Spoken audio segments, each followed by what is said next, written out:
नमस्कार, प्राइम 24 मिडियामा यहाँहरूलाई स्वागत छ। म रमेश बराल। सुरुमा मुख्य समाचारका मूल शीर्षकहरू। नेपाल र चीन बीच 12 बुँदे सम्झौतामा हस्ताक्षर, चिनिया प्रधानमन्त्री बन्छन्। दुई देशको सम्बन्धलाई थप सुमधुर बनाउन प्रधानमन्त्री दाहालको योगदान। चीनमा प्रधानमन्त्रीले भने डिजिटल नेपाल बनाउने सपना छ। काठमाडौँ महानगरपालिकाका प्रमुख बालेन्द्र शाहले अभियन्ता यी राजनीतिक स्वार्थसँग जोडिएका कारण आफूसँग वार्तामा नआएको आरोप। फुटपाथ व्यवसायलाई विकल्प दिन ओलीको बालिनलाई आग्रह। रिगल आम माफी प्रकरणमा सरकारको निर्णयले राष्ट्रपति संस्थालाई आलोचित बनायो। जेलभित्रबाटै असुल दण्ड गरेपछि गरिएको थियो जेल सार, छुटाउन काङ्ग्रेस नेताको दबाव। राहत शिक्षकहरूले सडकमा सुतेर गरे आन्दोलन। संघीयताले आर्थिक भार ल्याएको भन्दै राष्ट्रिय सन्त सभाले बुझायो ओलीसहित नेतालाई ज्ञापन पत्र। धार्मिक र्याली जुलुस र प्रदर्शन नगर्ने सहमति। कृष्ण दाहाल पछि नहटे चुनाव हुने। एमाले बागमतीमा नेतृत्व चयनबारे महेश बस्नेतको प्रतिक्रिया। न्याय परिषदमा शक्ति प्रदर्शन, न्यायाधीशको तेजोहरण। निजामती कर्मचारी ट्रेड युनियन पदाधिकारीलाई दिएको अधिकार खोस्यो सरकारले। कर्मचारीहरूलाई प्रदर्शन र हडताल गर्न प्रतिबन्ध। डीएसपीलाई गाली गर्दै सामाजिक सञ्जालमा मनपरी लेख्ने पक्राउ। दशैंको मुखमा छोइ नसक्नु महँगी, वस्तुको मूल्य 10% देखि 7% सम्म बढेको छ। चाडपर्व सुरु भएसँगै काठमाडौँ र भक्तपुरमा एकै दिनमा 16 लाख भन्दा बढीको चोरी। काठमाडौँका सतुङ्गल र चाबेलमा आगलागी, 1 करोड रुपैयाँ बराबरको धनमाल नष्ट। इन्द्र जात्रा अवलोकन गर्न अमेरिका र चीनबाट पाहुना आउने। खालिस्तान समर्थक नेता हरिदेव सिंह निज्जरको हत्याको बारेमा अमेरिकाले क्यानाडालाई गुप्तचरबारे जानकारी दिएको आशंका। गुगल म्यापले गलत बाटो देखाउँदा ज्यान गुम्यो, पीडित परिवारद्वारा मुद्दा दायर। मोराटाको 2 गोलमा रियलको 100% नतिजामा पूर्णविराम। आज मिति 2080 साल असोज महिना 9 गते मंगलबार, ईस्वीसम्म 2023 सेप्टेम्बर 26 तारिक। देश तथा विदेशका सम्पूर्ण ताजा समाचार लिएर आएको छु। अन्तिमसम्म हेरेर साथ दिनुहोला।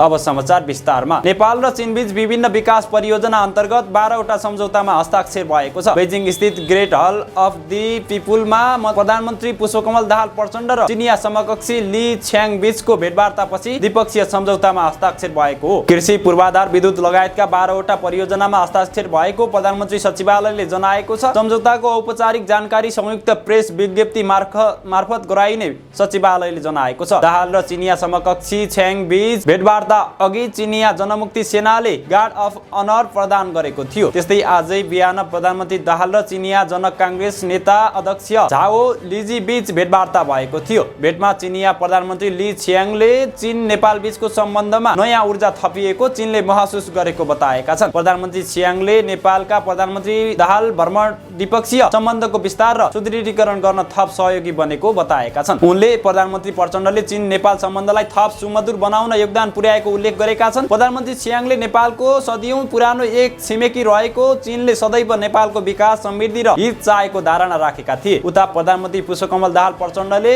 नेपाललाई डिजिटल नेपालमा परिणत गर्ने गरी आफूले काम गर्न चाहेको र आफूसँग नेपाललाई डिजिटल नेपाल बनाउने सपना रहेको बताएका छन्। आज चीनको बेजिङ स्थित डिजिटल कम्पनी हुआवेको निरीक्षणपछि दिएको प्रतिक्रियामा उनले सोच धारणा राखेका हुन्। प्रधानमन्त्री दाहालले भने विश्वमा बढ्दो विज्ञान एवं सूचना प्रविधिको विकास सँगै अहिलेको विश्व बिस्तारै डिजिटल स्वरूपमा गइरहेको छ। हामीले पनि नेपाललाई डिजिटल नेपालमा परिणत गर्ने सपना देखेका छौं। उनले हाल नेपाल विज्ञान प्रविधिको विकासको प्रारम्भिक चरणमै रहेकाले नेपालमा सूचना प्रविधिका क्षेत्रमा लगानीका लागि चिनिया लगानीकर्ताहरूलाई आग्रह गरेका छन्। नेपालमा चीनका उद्योगी व्यवसायीहरूले गर्ने लगानीका क्षेत्रहरू धेरै भएको र तीमध्ये पनि नयाँ र लाभ लिन सकिने एक क्षेत्र भनेको सूचना प्रविधि रहेकोले यस क्षेत्रमा लगानीका लागि उनले चिनिया लगानीकर्ताहरूलाई आग्रह गरेका छन्। नेपालमा लगानी गर्न आउने विश्वका सबै लगानीकर्ताहरूको लगानीको सुरक्षा नेपाल सरकारले गर्ने र लगानीका लागि आवश्यक वातावरण पनि निर्माण गरिदिने प्रतिबद्धता पनि उनले सो अवसरमा व्यक्त गरेका छन्। हाल चीनको औपचारिक भ्रमणमा रहेका प्रधानमन्त्री दाहाल सहित उनको प्रतिनिधिमण्डल आज सो कम्पनीको मुख्यालयमा पुगेको थियो। कम्पनीका उच्च अधिकारीहरूले प्रधानमन्त्रीलाई विशेष स्वागत गरेका थिए। उक्त बहुराष्ट्रिय कम्पनीले मोबाइल फोन, ल्यापटप लगायतका इलेक्ट्रोनिक वस्तुहरू उत्पादन गर्ने गर्दछ। काठमाडौँ महानगरपालिकाका मेयर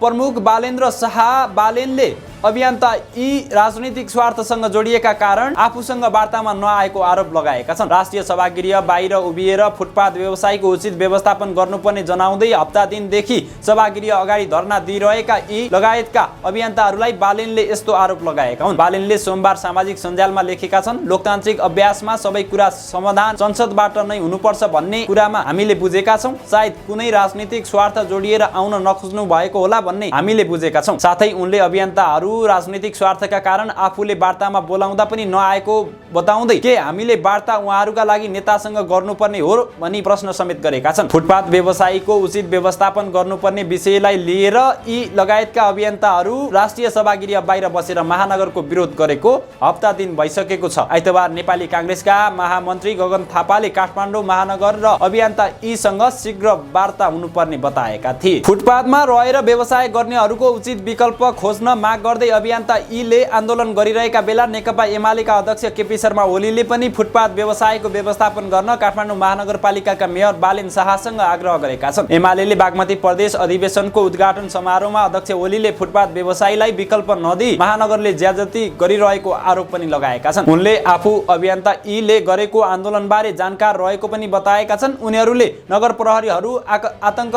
मचाउँदै कुद्ने र रिस उठेको बच्चा जसरी सामान फ्याँक्ने बताएका छन्। फुटपाथ व्यवसायीका लागि विकल्प खोज्नुपर्ने र यसअघि बिहान र बेलुकी केही समयका लागि व्यवसाय गर्न दिनुपर्ने अध्यक्ष ओलीको जिकिर रहेको छ। उनले भने सहर सफा राखौँ, बाटो खुल्ला राखौँ, तर मान्छे मारेर होइन, मान्छेलाई पेलेर होइन, मान्छेलाई रुवाएर होइन। नेपाली काङ्ग्रेसका महामन्त्री विश्वप्रकाश शर्माले सरकारको पछिल्लो एक निर्णयले राष्ट्रपति संस्थालाई आलोचित बनाएको बताएका छन्। सोमबार केन्द्रीय समिति बैठकमा धारणा राख्दै शर्माले सरकारले सिफारिस गरेको आम माफी सूचीका कुरा उठाउँदै त्यसले राष्ट्रपति संस्थाकै आलोचना भएको बताएका छन्। बाँकेका योगराज ढकाललाई सरकारको सिफारिसमा राष्ट्रपति रामचन्द्र पौडेलले संविधान दिवसमा आम माफी दिएका थिए। चेतन मानन्दरको हत्या अभियोगमा सर्वस्व सहित जन्मकैद सजाय पाएका नेपालगञ्जका रिगल भनिने योगराज ढकाललाई संविधान दिवसको अवसर पारेर माफी दिएको थियो। ढकाल तरुण दलका नेता समेत रहेका हुन्। ढकालको नाम नलिई शर्माले सरकारको आम माफी निर्णयले राष्ट्रपति संस्था आलोचित भएको केन्द्रीय समितिमा बताएका छन्। नेपालगञ्ज शहरमा दिनदहाडै खुडा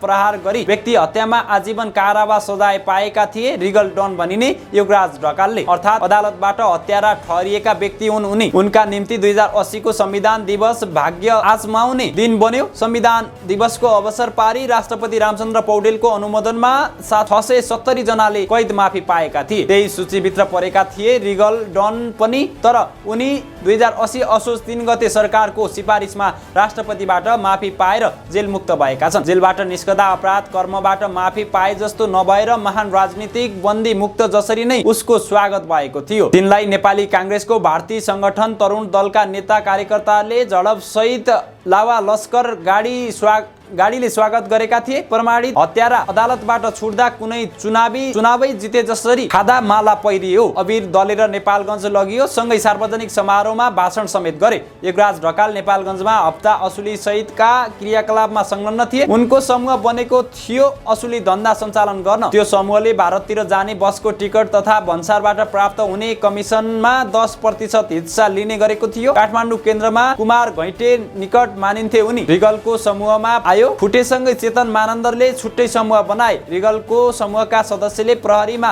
दिएको बयान अनुसार त्यसबेला चेतनले इन्डिया बस समिति कब्जा गर्यो। त्यसपछि उनको हत्या योजना बनेको थियो। योजना अनुसार चेतनलाई बोलाएपछि समूह सहित बोलाएको स्थानमा पुगेका थिए उनी। पुग्नासाथ रिगलको समूहले आक्रमण प्रयास गरेपछि चेतन समूहका सबै भागेका थिए। चेतनलाई भने नियन्त्रणमा लिएर रिगल सामु पुर्याएपछि रिगलले खुडा प्रहार गरेर मारेका थिए। खुडा प्रहारबाट केही बेरमै उनको मृत्यु भएको थियो। यो घटना थियो 2072 असार 28 गतेको। त्यसरी हत्या गरेपछि रिगल फरार भएका थिए। यता काठमाडौँमा कुमार घैटे इन्काउन्टरमा मारिएका थिए। त्यसपछि बाँके जिल्ला अदालतमा 2072 भदौ 7 गते रिगलले आत्मसमर्पण गरेका थिए। असन्तुष्ट राहत शिक्षकहरूको आन्दोलन हिजो पनि जारी रहेको छ। शिक्षक महासंघ र सरकारबीच सहमति भए पनि राहत शिक्षकहरूले आफ्नो आन्दोलन जारी नै राखेका हुन्। सरकारले सहमति गर्दा राहत शिक्षकका मागहरूको सम्बोधन नगरेको भन्दै उनीहरूले काठमाडौँको बबरमहलमा हिजो सुतेर प्रदर्शन गरेका छन्। राहत शिक्षकसँगै बाल शिक्षक विद्यालय कर्मचारीहरूको माग सम्बोधन नभएको भन्दै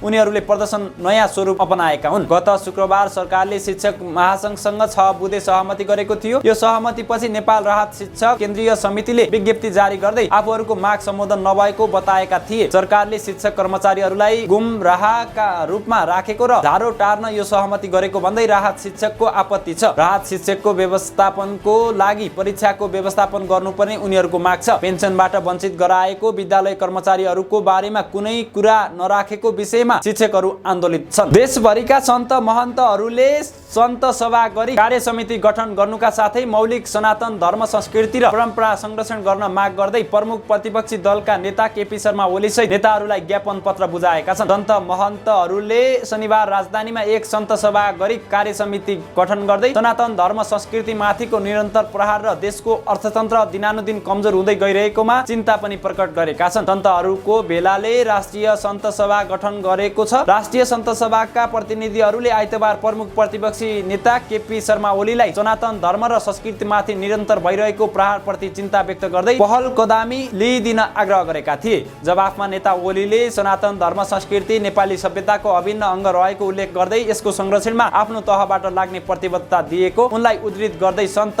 रामकृष्ण उपाध्यायले जानकारी दिएका छन्। ओलीलाई उद्धृत गर्दै एक सहभागीले बताए, संघीयताले नेपाललाई आर्थिक भार परेको कुरा विभिन्न ठाउँबाट उठेको छ। सन्त सभाका प्रतिनिधिहरूले काङ्ग्रेस नेता चन्द्र भण्डारी र प्रहरी महानिरीक्षक वसन्त कुँवरसँग पनि आइतबार भेटी सनातन धर्म परम्परा जोगाउनका लागि आग्रह गरेका थिए। सन्त सभाको आइतबार बसेको बैठकले 5 विकास क्षेत्रमा क्षेत्रीय समिति गठन गरेको छ। सबै दलका प्रमुखहरूसँग भेटी ज्ञापन पत्र बुझाउँदै यसबारे जानकारी गराए पश्चात सन्त सभाले नेपाल सरकारसँग माग राख्ने जानकारी पनि उपाध्यायले दिएका छन्। सरकारले सन्त सभाका मागबारे कुनै कारबाही अगाडि नबढाएको राष्ट्रिय स्तरमा आन्दोलन अगाडि बढाउने चेतावनी पनि सन्त सभाले जानकारी दिएको छ। सबै धर्म र समुदाय बीच आपसी सद्भाव कायम राख्ने सर्वपक्षीय सहमति भएको छ। जिल्ला प्रशासन कार्यालय पर्सामा आइतबार भएको सर्वपक्षीय बैठकमा सबै धर्म संस्कृतिको सम्मान गर्दै आपसी सद्भाव कायम राख्ने सहमति भएको। राजनैतिक दलका प्रतिनिधि, नागरिक समाज, विभिन्न धार्मिक समुदायका अगुवा लगायतको उपस्थितिमा बसेको बैठकमा अबदेखि शान्ति सुरक्षा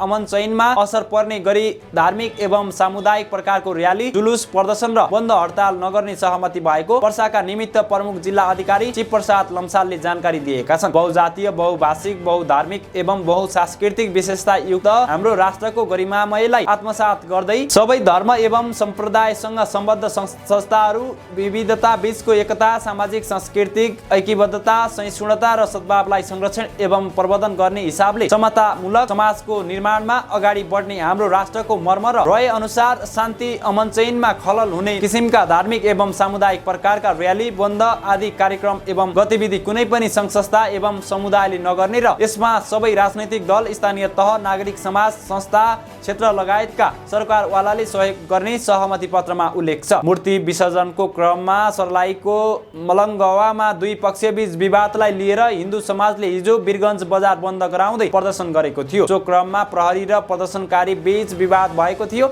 यसैबीच वीरगञ्ज महानगरपालिकाको अगुवाईमा भोलि वीरगञ्जमा धार्मिक सद्भाव र्याली निकाल्ने तयारी रहेको छ। वीरगञ्ज महानगरपालिकाले आज एक सूचना जारी गर्दै भोलि सोमबार बिहान 11 बजे सद्भाव र्याली निकाल्ने जानकारी दिएको छ। नेकपा एमाले बागमती प्रदेश अधिवेशन सोमबारदेखि सुरु भएको छ। पार्टीको प्रदेशमा नयाँ नेतृत्व चयनका लागि भएको महाधिवेशनमा 2 जना प्रतिस्पर्धी देखिएका छन्। 2 प्रतिस्पर्धीमा रामकृष्ण प्रसाद दाहाल र कैलाश ढुङ्गेल रहेका छन्। यसमध्ये दाहाललाई पार्टीका केन्द्रीय सदस्य गोकुल बास्कोटाको समर्थन रहेको छ भने ढुङ्गेललाई महेश बस्नेतको समर्थन रहेको छ। महाधिवेशनमा महेश बस्नेत सकेसम्म सर्वसम्मतिमै ढुङ्गेललाई जिताउने दाउमा छन्। यदि सर्वसम्मति नभए चुनाव हुने उनको भनाइ छ। कृष्ण दाहाल पछि नहटे चुनाव हुन्छ, देश सञ्चारसँग बस्नेतले भनेका छन्। एमालेको प्रथम बागमती प्रदेश अधिवेशन सोमबारदेखि काठमाडौँमा हुँदैछ। राजधानी काठमाडौँको भिरकुटी मण्डपमा पार्टी अध्यक्ष केपी शर्मा ओलीबाट अधिवेशनको उद्घाटन भयो भने बन्द सत्र नेपाल प्रज्ञा प्रतिष्ठानमा हुनेछ। मंगलबार 9 गतेसम्म चल्ने अधिवेशनले 1200 प्रतिनिधि हुने अधिवेशनले 249 सदस्यीय नयाँ नेतृत्व चयन गर्नेछ। जिल्ला न्यायाधीशहरूको सरुवा प्रत्येक 2 वर्षमा हुने गर्छ। कुनै न्यायाधीशको कार्यक्षमतामा प्रश्न उठेमा वा काम गर्न नसकेमा कामको चाप कम भएका जिल्लाहरूमा समय अगावै सरुवा गर्न पनि सकिन्छ। तर कुनै न्यायाधीशमाथि प्रश्न नै नउठी वा फैसलाको संख्या पनि औसत भन्दा बढी हुँदा समेत किन धमाधम सरुवा भइरहेको छ? गत कतै सरुवाको नाममा कर्मठ न्यायाधीशमाथि कारबाही त भइरहेको छैन? प्रश्न उठ्न थालेको छ। काठमाडौँ जिल्ला अदालतका अधिकांश न्यायाधीश गत वर्षको साउन महिनामा मात्रै सरुवा भई आएका थिए। अन्य सबै कुरा ठिकठाक हुन्थ्यो भने उनीहरूको नियमित सरुवा आगामी वर्षको साउन महिनामा मात्रै हुन्थ्यो। तर न्याय परिषदले काठमाडौँ जिल्ला अदालतका 9 जना न्यायाधीशलाई अवधि नपुग्दै सरुवा गरेको छ। न्याय परिषदको गत भदौ 29 गतेको बैठकले काठमाडौँ जिल्ला अदालतका 6 जना न्यायाधीशलाई 1 वर्ष नपुग्दै सरुवा गरेको हो। निजामती कर्मचारीमा ट्रेड युनियनका पदाधिकारीहरू आफू अनुकूल सरुवा हुने व्यवस्था खारेज हुने भएको छ। बरु ट्रेड युनियनका पदाधिकारीहरूले नीतिगत विषय बाहेक अरू विषयमा सरकारलाई दबाब दिन नसक्ने भएका छन्। सरकारले पारित गरेको संघीय निजामती कर्मचारी विधेयक 2080 मा ट्रेड युनियनका पदाधिकारीले मागेको ठाउँमा सरुवा गरिदिनु पर्ने व्यवस्था खारेज गरेको हो। यसअघि निजामती सेवा ऐनको दफा 53 को उपदफा 6 मा राष्ट्रिय स्तरका ट्रेड युनियनहरू र अधिकारीहरू ट्रेड युनियनका पदाधिकारीहरूबाट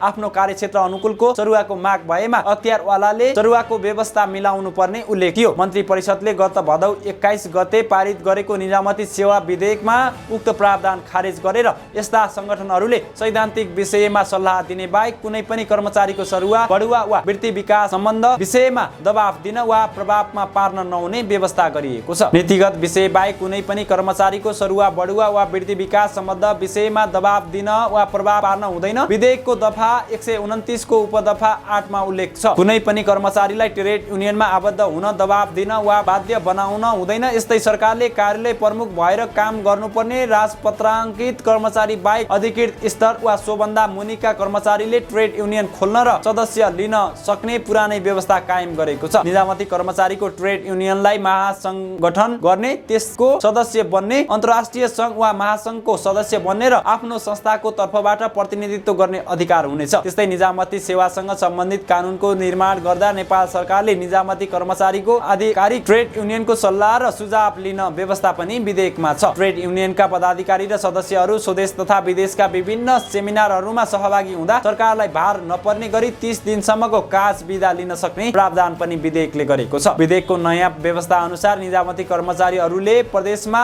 पनि ट्रेड युनियन खोल्न सक्नेछन्। यस्तै विधेयकले निजामती कर्मचारीहरूलाई प्रदर्शन र हडताल गर्न प्रतिबन्ध लगाएको छ। निजामती कर्मचारीले प्रदर्शन गर्न, बन्द हडतालमा भाग लिन, खुनछेक गर्न, बाधा अवरोध गर्न, घेराउ गर्न, दबाब दिन, कलम बन्द गर्न, अन्य कुनै तरिकाबाट सरकारी काममा बाधा पुर्याउन वा सो कार्य गर्ने उद्देश्यले अरूलाई उक्साउन समेत हुँदैन। विधेयकको दफा 82 मा उल्लेख छ। यस दफा विपरीत कार्य गरी कुनै सार्वजनिक, सरकारी वा निजी सम्पत्तिमा क्षति पुर्याएमा वा कुनै पदाधिकारीलाई शारीरिक वा मानसिक क्षति पुर्याएमा त्यस्तो निजामती कर्मचारीलाई विभागीय कारबाही गरी क्षतिपूर्ति समेत भराइनेछ। मन्त्री परिषदले पारित गरेको विधेयक केही समयपछि संसदमा प्रस्तुत हुनेछ। संसदमा विधेयकमाथि सांसदहरूले संशोधन हाल्न सक्नेछन्। दुवै सदनबाट पारित भएर राष्ट्रपतिले प्रमाणीकरण गरेपछि विधेयकले कानुनको स्वरूप लिनेछ। जिल्ला प्रहरी कार्यालय खोटाङका प्रहरी नायब उपरीक्षक पुरुषोत्तम खड्का विरुद्ध सामाजिक सञ्जालमा मन परी लेखेको भन्दै किरात राई विद्यार्थी संघ खोटाङका पूर्व अध्यक्ष दीपक राई सोमबार बिहान पक्राउ परेका छन्। गत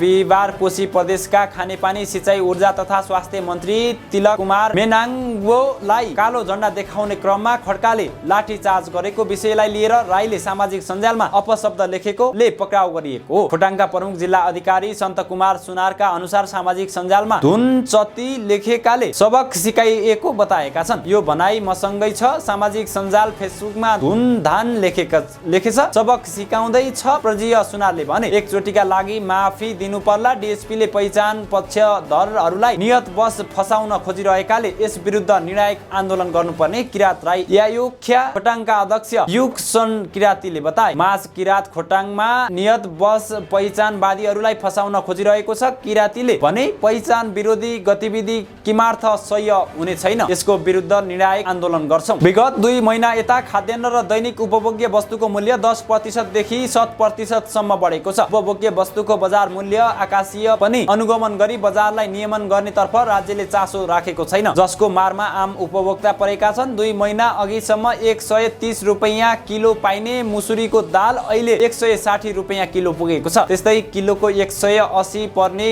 रहरको दाल 240, 90 रुपैयाँ किलोको केराउ 120, 90 रुपैयाँ चना 110, 80 रुपैयाँको किलोको चिनी 100 रुपैयाँ पुगेको छ। चामल र चिउराको मूल्य भने 50% भन्दा बढीले बढेको छ भने पिठो, सूर्यमुखी तेल र तोरीको मूल्यको 10% ले बढेको छ। 6 महिना अघिसम्म 600 रुपैयाँ किलो पाइने जिरा अहिले 1400 रुपैयाँ पुगेको छ। खाद्यान्न मात्र होइन, होटल तथा रेस्टुरेन्टका सामग्री, मलमसला, अस्पतालले दिने चिकित्सकीय सेवा, ग्यास, कपडा, भाडा, बर्तन, विद्युतीय सामग्री लगायतका हरेक वस्तुको मूल्य 10% देखि 7% सम्म बढेको छ। विराटनगर उपमहानगरपालिका 3 का नवीन पौडेल गुनासो गर्छन्। चिनी, दाल, कपडा सबैको मूल्य बढेको छ। कञ्चनबारीकी शारदा खनाल भन्छन्, साउनदेखि यता मूल्य एकदमै बढेको छ। घिउको मूल्य 500 भन्दा बढीले बढेको छ। गाह्रो भएको छ, आय आर्जन छैन। उपभोक्ताले 7% मूल्य बढेको महसुस गरे पनि राष्ट्र बैंकले भने गत साउन महिनामा 7.5% मूल्य वृद्धि भएको तथ्याङ्क सार्वजनिक गरेको छ। राष्ट्र बैंकले सार्वजनिक गरेको तथ्याङ्क केलाउँदा उसले सरदर 8% मूल्य वृद्धि भएको तथ्याङ्क सार्वजनिक भएको देखिन्छ। नेपाल उद्योग वाणिज्य महासंघ कोशी प्रदेशका सदस्य श्रवण अग्रवाल भन्छन्, सबै स्थानमा मूल्य वृद्धि भएकै अवस्था छ। डलरको मूल्य बढ्दा पनि अलिकति फरक परेको हो। अन्तर्राष्ट्रिय बजारका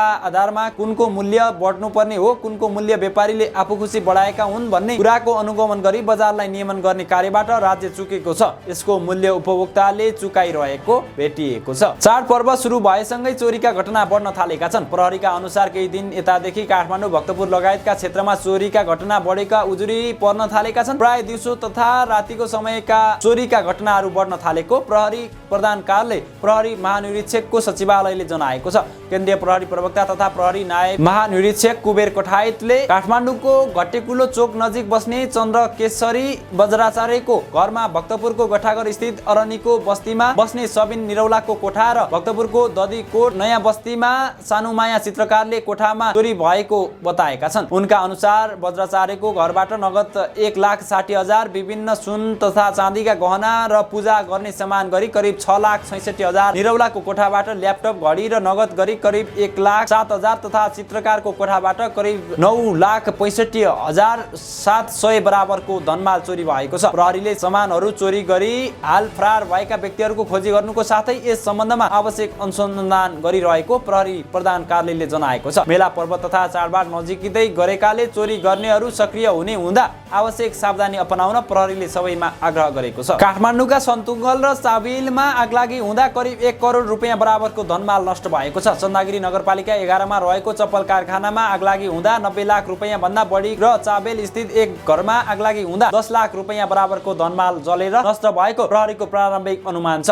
सतुङ्गलमा चोक कुमार श्रेष्ठले सञ्चालन गरेको चप्पल कारखानामा गै राति विद्युत सर्ट भएर आगलागी भएको थियो। आगलागीबाट कारखानामा रहेका मेसिन, केमिकल, चप्पल तथा चप्पल बनाउने कच्चा पदार्थ जलेर नष्ट भएको छ। आगलागीबाट भएको क्षतिको विवरण सङ्कलनको काम जारी छ। यद्यपि आगलागीबाट 90 लाख रुपैयाँ भन्दा बढीको क्षति भएको अनुमान गरिएको चन्दागिरी प्रहरीले जनाएको छ। शनिबार राति नै काठमाडौँको चाबेलमा इन्द्रनारायण मानन्दरको घरमा खाना पकाउने ग्यास लिक भएर आगलागी हुँदा करिब 10 लाख रुपैयाँ बराबरको धनमाल जलेर नष्ट भएको प्रहरीले जनाएको छ। काठमाडौँ उपत्यकाको चिनारीसँग जोडिएको इन्जर जात्रा अवलोकनका लागि अमेरिका र चीनबाट पाहुना आउने भएका छन्। काठमाडौँ महानगरपालिकाले आज पत्रकार सम्मेलन गरी उक्त जानकारी दिएको महानगरका प्रवक्ता नवीन मानन्दरले दुवै देशबाट 22 जना पाहुना आउने बताएका छन्। अमेरिकाको फेडरिसबर्ग सिटी र चीनको नान्जिङ, छेन्दु र झानहाउ नगरपालिका र सियान सिटीबाट पाहुना आउने भएको उनको भनाइ छ। जात्राको गरिमालाई अन्तर्राष्ट्रिय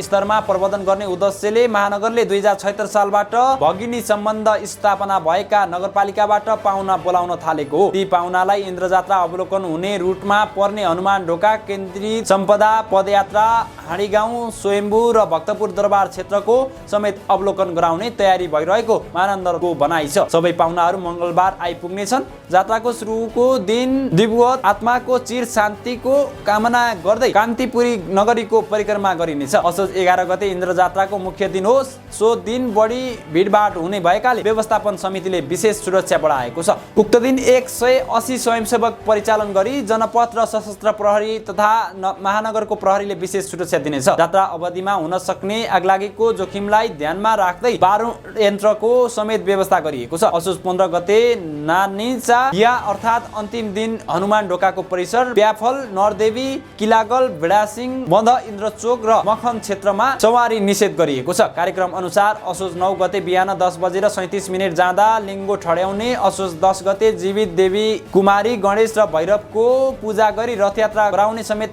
रहेको छ। त्यस्तै जात्राको अन्तिम दिन 15 गते जात्रासँगै राति 8:37 लिङ्गो ढाल्ने कार्यक्रम छ। जात्रामा राष्ट्र प्रमुखबाट जीवित देवी कुमारी, गणेश, भैरवको दर्शन गर्ने गर्ने परम्परा रहेको छ। जात्राको प्रचलन मल्ल राजा जयप्रकाशका पालादेखि सुरु भएको विश्वास गरिन्छ। अब पालो अन्तर्राष्ट्रिय खबरको। अमेरिकाको न्युयोर्क टाइम्समा प्रकाशित समाचार अनुसार अमेरिकाले खालिस्तान समर्थक नेता हरदीप सिंह निज्जरको हत्याको बारेमा क्यानाडालाई गुप्तचर जानकारी दिएको थियो। न्युयोर्क टाइम्स स्रोतले उद्धृत गर्दै क्यानाडाको कसैको कुराकानी सुनेपछि निज्जरको हत्या भारतको सम्भावित भूमिका बलियो बनेको दावी गरेको छ। शनिबार क्यानाडामा रहेका अमेरिकी शीर्ष कूटनीतिज्ञ फाइभ आइज सहयोगीहरू अमेरिका, क्यानाडा, बेलायत, अस्ट्रेलिया र न्युजिल्यान्ड बीच साझा गरिएको गोप्य जानकारीले क्यानाडाका प्रधानमन्त्री जस्टिन ट्रुडोलाई भारत विरुद्ध आक्रामक आरोप लगाउन बाध्य पारेको पुष्टि गरेका थिए। प्रधानमन्त्री ट्रुडोले सोमबार क्यानाडाको संसदमा